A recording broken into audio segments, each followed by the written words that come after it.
Welcome. We're going to start the Battle of Cedar Mountain from the Twin Peaks box of GMT games, Great Battles of the American Civil War, Richard Berg game.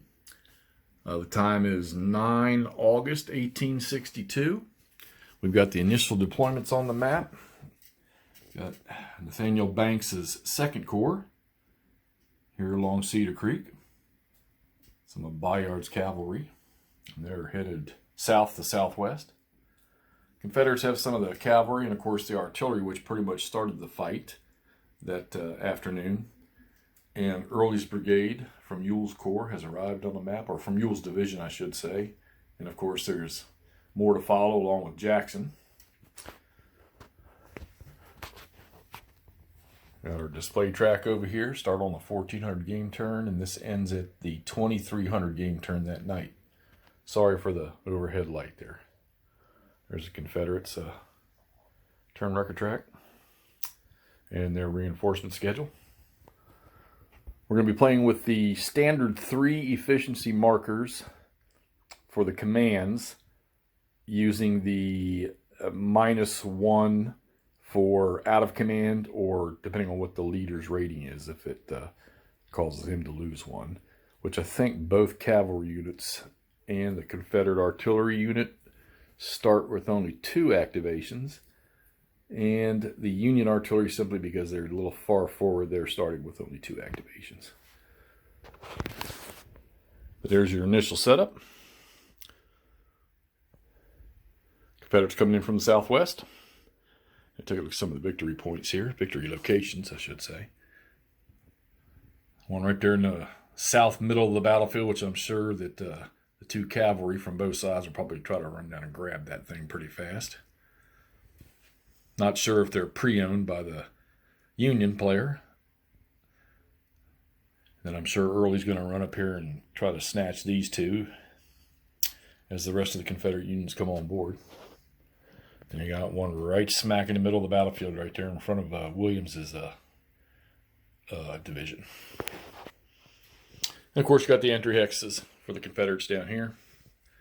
And then back up top here to the north, Union reinforcements where they come in. We're going to be using skirmishers, or we're going to attempt to use the skirmisher optional rule in this game. And you'll see I took all my counters from all of them. I own all of the great battles from GMT. And I consolidated all the information counters that are used throughout all of the games. I put them into one tray, which seems to work a lot better for me. All right, we're going to get started here, and I don't know whether we're going to do a turn-by-turn review or whether we'll execute a couple turns and then review from there. But we'll get back here shortly.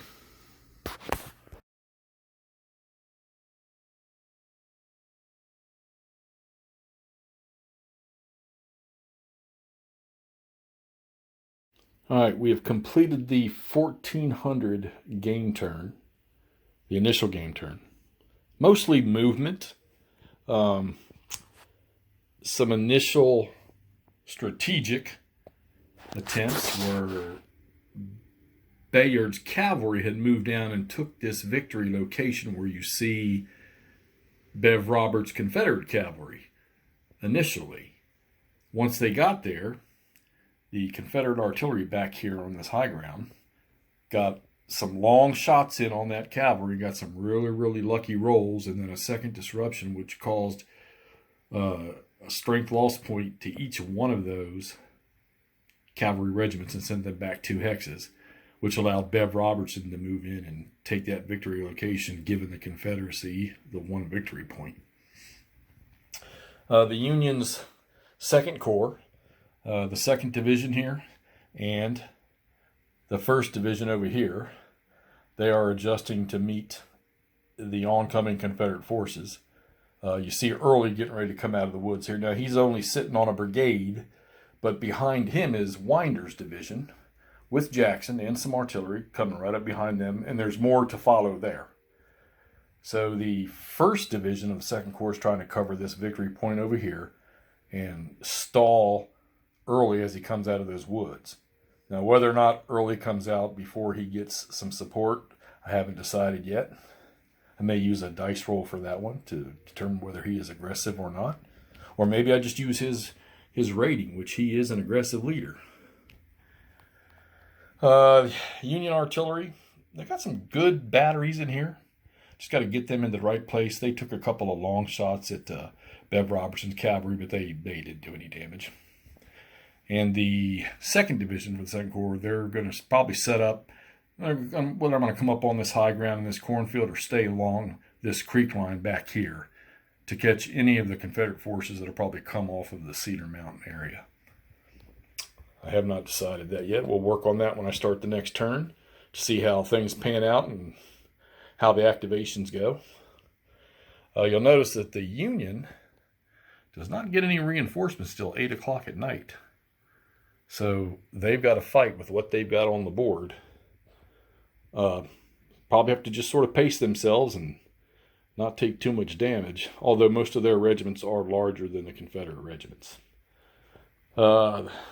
Jackson's boys, he's got a bunch more. He just got a bunch of reinforcements, and he's got a bunch more coming on in the next 2 game turns. Well, in the next 4 game turns. So I'm sure he will have the numbers to overwhelm the Union Army, who I believe Pope is running that, and he is not on the board yet. All right, well, we'll see how things progress in the next turn, and we'll update you after that.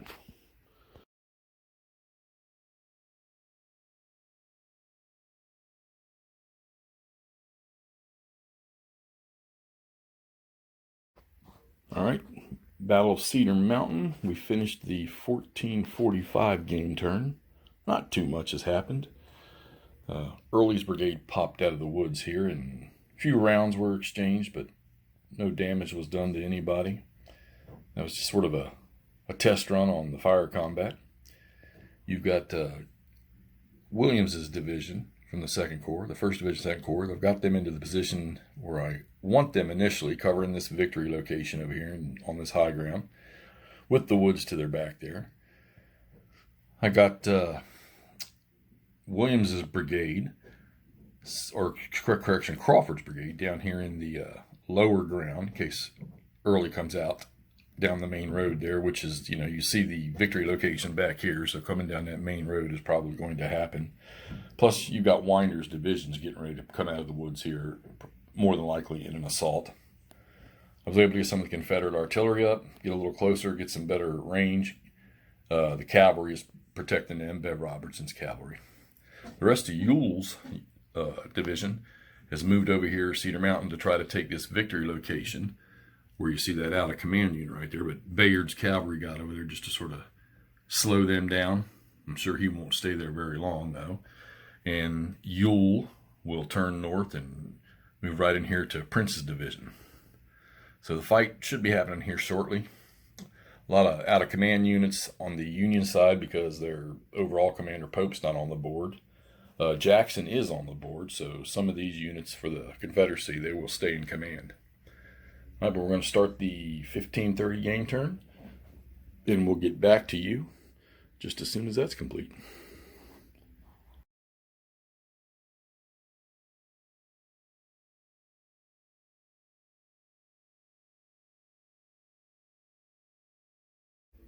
All right, Cedar Mountain. We just completed the 1530 game turn, and I'm getting my first experience with using the fatigue.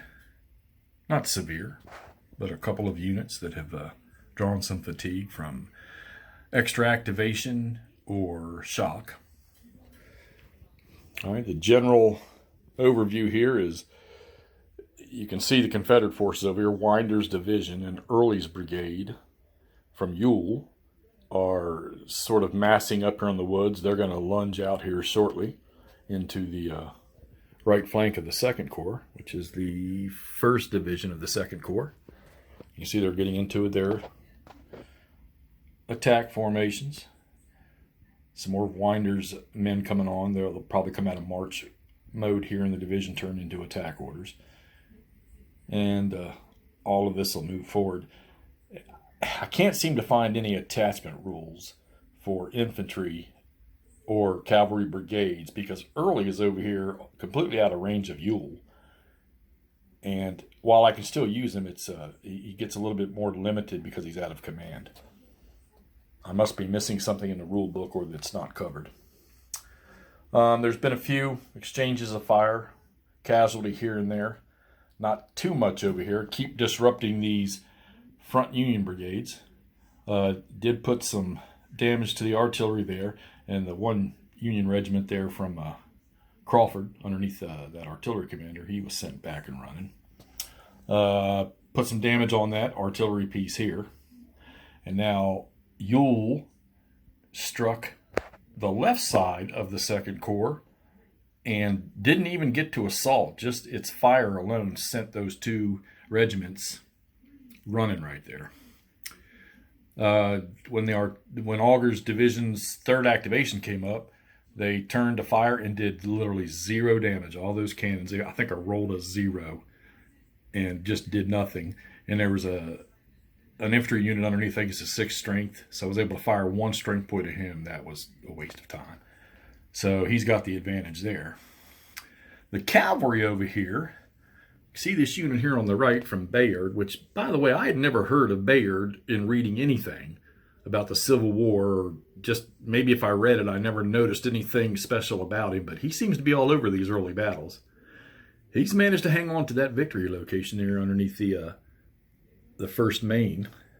But Ewell, one of Ewell's regiments over here, sent the other 2 cavalry regiments running, so they'll probably have to pull off as that attack gets pushed. So if we go back over here, you see the Confederates get a pretty mass size of reinforcements. That's AP Hill coming up. And the Union, once again, they don't get anything until 2000 hours. So it's starting to develop. Like I said, I'm learning this fatigue, and once you go beyond 2 activations, how it affects things, or how shot combat affects things. The Union line is pretty stable over here. I mean, they've got a great location. Their morales are just a little bit smaller than most of the Confederate units, but their strengths are bigger, and their batteries are much larger for the most part. I think they have this one battery here that's broken down into 2 sections, but they're stacked together so they can fire together. So we're going to see what happens on this next turn, because old Johnny Reb's going to come running out of those woods in a big mass. And I've tried to keep this 1 brigade here from the 2nd Division of the 2nd Corps in the middle and not shifted them over here to help, just in case this becomes a mess over here for the Union. And I've got some reserve troops that I can shift. All right, Jackson's still sitting in the middle of the battlefield. All right, we will update you as soon as we finish the 4:15 turn. See you in a bit.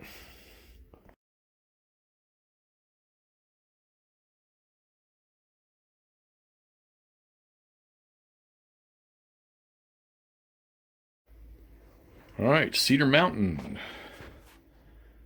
GMT Games, Great Battles of the American Civil War. We just completed the 16:15 or 4:15 in the afternoon turn. I know the lines look kind of straight and clean, but believe me, there was a lot of mishmash going on in there during the turn in the activations. I'll go over here to the Union left here, and you see the cavalry is they're completely disordered. Every unit is. So they're marked as combat ineffective. They've got a collapsed regiment in there. And they've also lost a regiment, which I'll look at those here shortly. But they were able to get out without too much fatigue damage. But they're almost useless.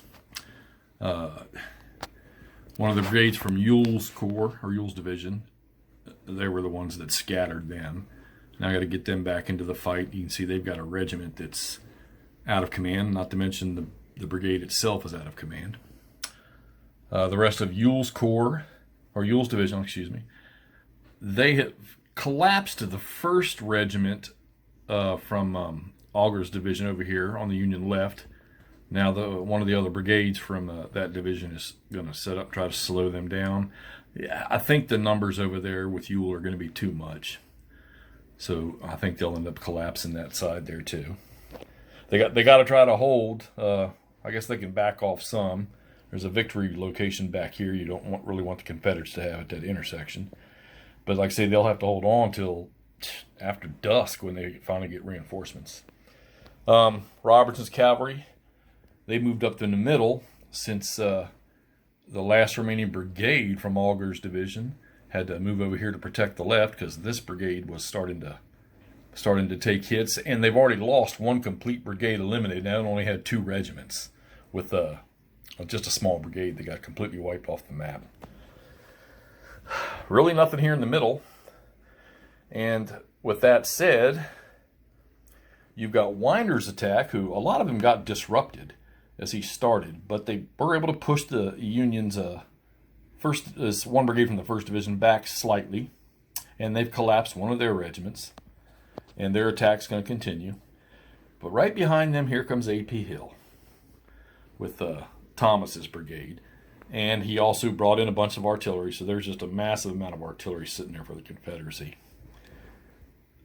Move on over here to Early's brigade from Ewell's. Yeah, he snuck out. He got hit a couple times. Didn't really do too much damage to the right side of the Union line. They're still pretty secure over here. Plus, they have the good artillery over here. But I got a feeling that once this attack breaks out, or they punch a hole in here, or they collapse that side, there's a whole lot of adjustments that are going to have to be made down this Union line over here. But we'll see how that goes. As far as casualties or eliminated units go over here to the board. Again, I apologize for the lights. See, they've already got a battery that's been completely lost. An entire brigade right there. And then one of the cav regiments. Again, here's their reinforcements, which they won't see till 8 o'clock at night. And the Confederates still have quite a good chunk to come on yet. So, also, I did say at the start of this I was going to use the optional skirmisher rule. As you can see, they're sitting right there on the edge of the board. I never did use them, so I just went ahead and eliminated that option. Sorry, maybe next time.